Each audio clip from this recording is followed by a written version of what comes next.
हम लोग कैंसर के विषय में। आज सर से हम लोग कैंसर के विषय में नो टोबैको डे पे डॉक्टर सुमंत्रा राय जो कि सर्जिकल ऑन्कोलॉजी में इनकी सुपर स्पेशलिटी है और ये स्वामी विवेकानंद कैंसर अस्पताल में सर डायरेक्टर। ठीक है सर, आप थोड़ा अपने बारे में खुद भी परिचय दीजिए। हम लोग DPMI Darbhanga Delhi paramedical and management institute Darbhanga से आए हैं। वहाँ पे हम पैरामेडिकल कोर्सेज कराते हैं, लैब टेक्नीशियन है, रेडियोलॉजी है, ऑपरेशन थिएटर टेक्नोलॉजी है और आप तो समझते ही हैं सर। और हम चाहेंगे कि आप हमारे छात्र छात्राओं को एक तरह से संबोधित करें। ये वेबिनार ही है और समाज को इस नो टोबैको डे पे आप क्या संदेश देना चाहते हैं वो दे, और हमारे छात्र छात्राओं के लिए आप क्या कर सकते हैं सर, इसके बारे में आप बताएं सर। और सबसे पहले सर आप अपना परिचय दे दें तो बहुत अच्छी बात होगी, हम लोग को खुशी होगी। नमस्कार, मैं डॉक्टर सुमंत्रा राय हूँ। मैं कलकत्ता से यहाँ पे आके मेडिकल डायरेक्टर भी हूँ, यहाँ का सर्जिकल ऑन्कोलॉजिस्ट हूँ। मैं सुपर स्पेशलिटी किया, पहले मैं सर्जरी में पोस्ट ग्रेजुएशन डिग्री किया, इसके बाद सुपर स्पेशलिटी डिग्री किया सर्जिकल ऑन्कोलॉजी में दिल्ली में राम मनोहर लोहिया कैंसर अस्पताल से। 2006 से 2006 में पास करने के बाद 2006 से 13 तक इंडिया का डिफरेंट शहर में मैं काम किया हूँ। 13 से अब तक मैं कलकत्ता में डिफरेंट बड़ा हॉस्पिटल में Peerless, RN Tagore, Medica, Woodlands, डिशन, सब काफ़ी बड़ा हॉस्पिटल के साथ भी अटैच हूँ, छोटा हॉस्पिटल के साथ भी अटैच हूँ। इतना दिन काम करने के बाद ये मुझे समझ में आया कि कैंसर के जो इलाज लोग बोलते हैं बहुत खर्चीला है, ये बात सही नहीं है। और ये चर्चा करते करते एक दिन डॉक्टर अशोक कुमार सिंह जो यहाँ का CEO है उनसे बात किया एंड उन्होंने भी माना कि हम इस रास्ते में चल सकते हैं और सेवा के भाव में इस अस्पताल को आगे बढ़ा सकते हैं। ये अस्पताल दरभंगा का जो आप सुन रहे हैं, जान रहे हैं, ये स्वामी विवेकानंद कैंसर हॉस्पिटल, ये डेडिकेटेड कैंसर हॉस्पिटल है। शुद्ध यहाँ पे कैंसर का इलाज होता है और इंडिया में गिने चुने मानिए 300-325 कैंसर हॉस्पिटल में से ये एक है। हालांकि एकदम ही नया अस्पताल के हिसाब से उभर के आया है। इंडोर डिपार्टमेंट 2019 का नवंबर से चालू हुआ है। सो आप लोग समझ रहे हैं कि इसका पैदाइशी आप बोल सकते हैं, शुरुआती हुआ है। उस हिसाब से हम लोग आगे बढ़ रहे हैं। हम कॉरपोरेट हॉस्पिटल नहीं है, सो हमारा जो काम करने का भाव ऐसे नहीं है कि केवल धन कमा के ले जाया जाए। आपको मैं एग्जाम्पल के तौर में कह सकता हूँ कि हमारे यहाँ पे एक पेशेंट का CT स्कैन ऊपर का सिर से नीचे का पैर तक करने में केवल 3,500 रुपये लगता है। बहुत अच्छी बात है। तो ये इंडिया में कोई दे नहीं सकता है।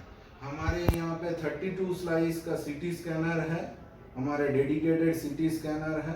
हमारे यहाँ पे कैंसर का जो 3 हिस्से से इलाज हो सकता है, medical oncology, surgical oncology, radiation oncology, तीनों ही यहाँ पे उपलब्ध है। मैं दिसंबर से यहाँ पे हूँ। मुझे ये सबसे बड़ा 2 चीज में दुख लगता है। एक, दरभंगा का लोग को भी पता नहीं है कि हम यहाँ पे है। दूसरा है, सब लोग सोचते हैं ये एक छोटा सा शहर, यहाँ पे पता नहीं क्या होगा, हम पटना जाएं, कलकत्ता जाएं, यहीं पे सब कुछ होगा। लेकिन मैं ये कहना चाहता हूँ कि मैं जैसे कि डायरेक्टर हूँ तो मेरा यहाँ पे एकदम स्ट्रिक्ट ओपिनियन है कि हम लोग जो इलाज करते हैं वो वर्ल्ड के जो गाइडलाइंस है उसको बोलते हैं NCCN guideline, national comprehensive cancer network का गाइडलाइन, वो गाइडलाइन से हम लोग चलते हैं। तो जगत में आप अमेरिका में जाइए, इंग्लैंड में जाइए, जो इलाज होता है यहाँ पे भी वही इलाज होता है, वही दवाई होता है। हम लोग हर दवाई में 25% छूट देते हैं। तो जो गरीब है वो कभी इलाज नहीं होगा ये कह नहीं सकते। दूसरा है आयुष्मान के तहत भी यहाँ पे इलाज का फैसिलिटी है। वहाँ पे जिसका आयुष्मान कार्ड है, जो बीमारी आयुष्मान के तहत गवर्नमेंट ने परमिशन दिया है, उसको फ्री ऑफ कॉस्ट मतलब निःशुल्क यहाँ पे इलाज होता है। सो गरीब का इलाज नहीं होगा ये नहीं है, और मैं ये मकसद लेके ही कलकत्ता से यहाँ पे आया हूँ। दूसरा है जगत में जितना सर्जिकल ऑपरेशन हो सकता है कैंसर में, उसका अभी 90% ऑपरेशन यहाँ पे होता है, क्योंकि ये शुरुआती हॉस्पिटल है। मैं मैक्सिमम इंस्ट्रूमेंट अभी लेके आ गया हूँ। सो मैं ये कह सकता हूँ कि कलकत्ता में जितना ऑपरेशन करता हूँ उसका 90% यहाँ पे करता हूँ, आज भी ये करता हूँ। तो यहाँ पे नहीं होता है ऐसे कुछ नहीं है। जी डॉक्टर साहब, ये बहुत बड़ी बात है कि यहाँ पे आपको सेवा भाव से है और लोग जाने इस हॉस्पिटल को और इसका फ़ायदा उठाएं जो पेशेंट है जिनको बाहर जाके बहुत खर्च करना पड़ता है। यहाँ पे सर मेरा एक सवाल है कि कैंसर के तो बहुत सारे कॉजेज होते हैं, यानी कि अब तो ये है कि रेज है या बहुत सारा है, फिजिकल है, केमिकल है। तो केमिकल में हम कह सकते हैं कि टोबैको भी एक कॉज होता है कैंसर, बहुत बड़ा कॉज। हाँ, तो नो टोबैको डेज पे आप हमारे DPMI के बच्चों को या समाज को क्या संदेश देना चाहते हैं, उसके बारे में थोड़ा बताएंगे डॉक्टर साहब। कैंसर का जितना भी कॉजेज है, कैंसर के जो मेन किताब है, इसको डी वीटा का द कैंसर करके एक किताब है जी, उसमें वो किताब ने 2 चैप्टर डेडिकेट किया है केवल टोबैको के ऊपर। मतलब आप समझ ही रहे हैं कि टोबैको का कितना भयंकर उसका असर है कैंसर में। और ये कह सकते हैं कि टोबैको से कौन सा कैंसर नहीं होता है आप ये गिन नहीं सकते हैं जी। और टोबैको मतलब हम लोग जो सोचते हैं केवल बीड़ी सिगरेट, यही नहीं है। मैं धीरे धीरे आपको बता रहा हूँ कि टोबैको का कितना फॉर्म है और क्या नुकसान कर सकता है। टोबैको में मतलब तंबाकू में एक केमिकल रहता है, उसको NNN बोलते हैं। वो निकोटीन से भी खराब है, ठीक है।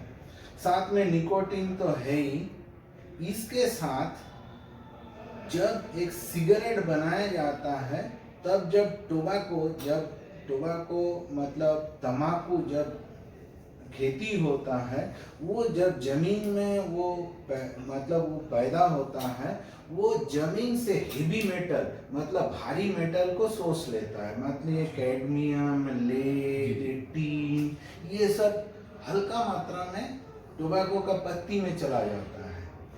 अब जब कोई सिगरेट जलाता है, सिगरेट का बट मतलब जो टिप, जो सामने आग जल रहा है, उसका टेम्परेचर रहता है 2800 डिग्री, और जब ये बीच वाला हिस्सा ये करीब 1200 से 1500 डिग्री जब बट में जाता है, मतलब जहाँ पे फिल्टर लगा रहता है उसके सामने आके वो 150 डिग्री तक पहुँचता है। तो क्या होता है, उतना गर्म 3000 डिग्री में ये सब मेटल जो हेवी मेटल वो वेपर हो जाता है, मतलब बाष्प हो जाता है।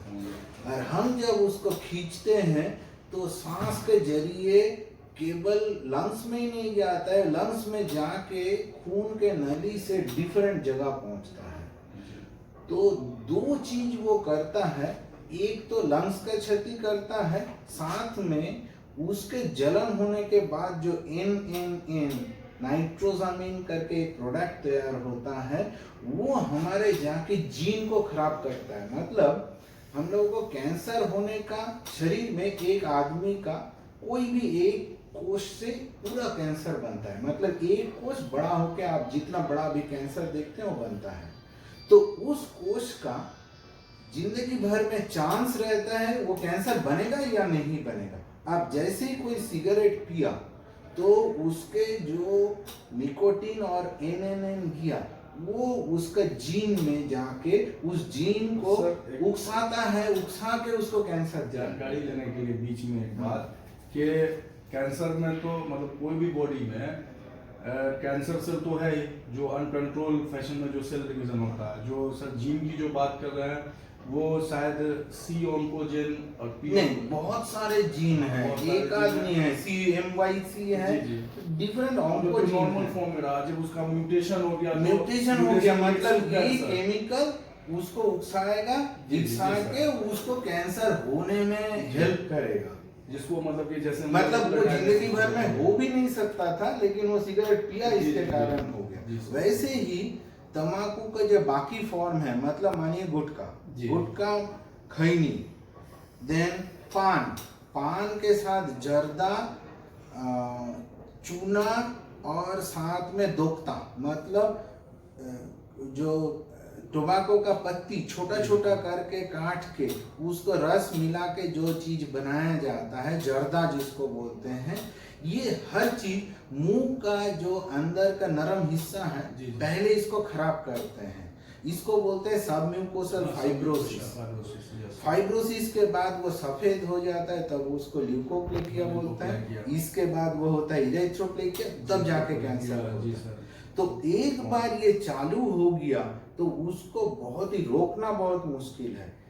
इवन आप देखिए ऊपर से नीचे तक, मुंह, ब्रेन का कैंसर, मुंह का कैंसर, लंग का कैंसर, इसोफेगस का कैंसर, लीवर का कैंसर, स्टोमक का कैंसर, पेशाब का थैली, ब्लडर का कैंसर, पेनिस का कैंसर, सब में देखा गया है टोबैको का रोल है। सो मतलब आप नहीं है टोबैको से ऐसे अंग शायद शरीर में है। इसीलिए ये समझना बहुत जरूरी है कि हमें हर बार केवल बच्चों को ही खुद समझना ये भी इम्पोर्टेंट नहीं है, माँ बाप को, टीचर को हर वक्त बोलना चाहिए कि इस आदत से दूर रहें, क्योंकि एक बार ये नशा जैसा है, एक बार लग गया छुटाना मुश्किल है। दूसरा ये है, ये एक मेल जेंडर प्रोपोनेंस है, मतलब सिगरेट पीऊंगा तो मैं मर्द बन रहा हूँ। तो जी। ये जो सोसाइटी में जो तो इमेज इसमें है, सर, इस इमेज को तोड़ना बहुत सर इसमें जरूरी है। एक चीज तो पूछना, आप जो बात लाए यहाँ पे, तो जैसे कोई भी जो हॉस्पिटल वगैरह, जैसे आपका ये हॉस्पिटल है, तो क्या यहाँ पे काउंसलिंग सेंटर भी होना चाहिए? काउंसलिंग सेंटर हॉस्पिटल के बदले स्कूल, अच्छा, वहाँ पे कॉलेज, होना चाहिए। सोसाइटी, बस स्टैंड, पोस्ट ऑफिस, मतलब जहाँ पे आम लोगों का जमायत है, बीमारी फैलने से पहले उसका पहले से ही रोकना। जी, जी, सर, जी। मतलब सोसाइटी में जाके इसको समझना। दूसरा है, गवर्नमेंट आज तक कर नहीं पाए क्योंकि गवर्नमेंट का ये सोच है कि मेरा रेवेन्यू वहां से ज्यादा आता है। जी, लेकिन ये कोई ख्याल नहीं किया कि गवर्नमेंट को बीमार होने के बाद इलाज करने में रेवेन्यू से ज्यादा खर्चा होता है, क्योंकि किसी ना किसी तरीके से गवर्नमेंट पेशेंट का इलाज के लिए पैसा खर्चा करता ही है। हमें जो आज डॉक्टरी पढ़ाया है गवर्नमेंट, तो कम से कम 10 करोड़ रुपया मेरा पीछे खर्चा किया, तो ये तो खर्चा किया, तो टोबैको नहीं होता तो ये चीज बनता ही नहीं। तो एक हद तक हम लोग बंद कर सकते थे। तो ये सबसे बड़ा एक सोसाइटी का, स्टेट का काम होगा। जैसे आपके बिहार का एक बहुत बड़ा एक अच्छा कदम है कि अल्कोहल बंद हुआ, जी, वैसे ही पान परा, गुटखा, तम्बाकू बैन, रियल बैन हो सकता है, मतलब तैयारी बंद हो सकता है, तब जाके पूरा सोसाइटी को फायदा आएगा। और ये सबको समझाना है, बच्चों को, खास करके स्कूल कॉलेज, आप लोग जैसे कॉलेज स्कूल चलाते हैं, सबको ये समझाना है, ये बहुत जरूरी है कि सिगरेट पीने से मर्द नहीं बन जाता। जी सर। ये जो गलत चीज है, मतलब मैं सिगरेट पी रहा हूँ तो मतलब मैं मेल पर्सन हो गया हूँ, मैं पान खाया हूँ तो यहाँ का कल्चर है इसीलिए पान खा रहा हूँ, ये एकदम गलत है। इसको सबको समझना है। चाहे तो आप अपना कॉलेज में, स्कूल में हर दिन पोस्टर दीजिए, हर जगह पोस्टर दीजिए, उसके पीछे अगर एक बच्चा भी उसको मानेगा तो हमारा सोसाइटी के लिए फायदा है।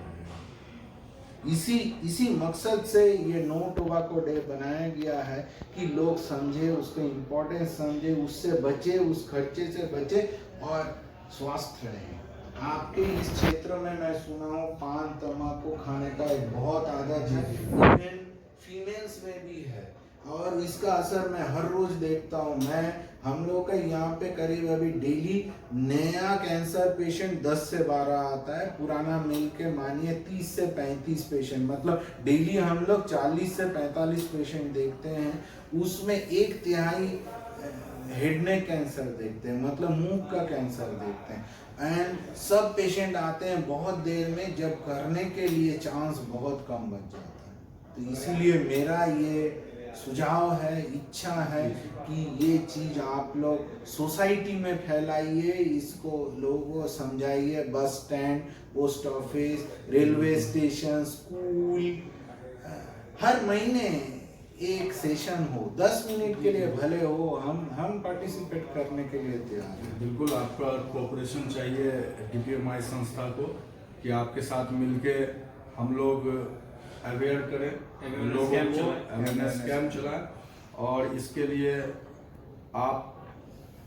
आपका जो है हमेशा हम आभारी रहेंगे। हम योगदान करने के लिए आपके साथ बहुत। लास्ट में एक और क्वेश्चन मेरे मन में आया जब आपसे बात किया कि सर एक पैरामेडिक्स हैं और एक डॉक्टर जो हैं, तो दोनों एक दूसरे के पूरक कैसे हैं, थोड़ा ये बता देते सर।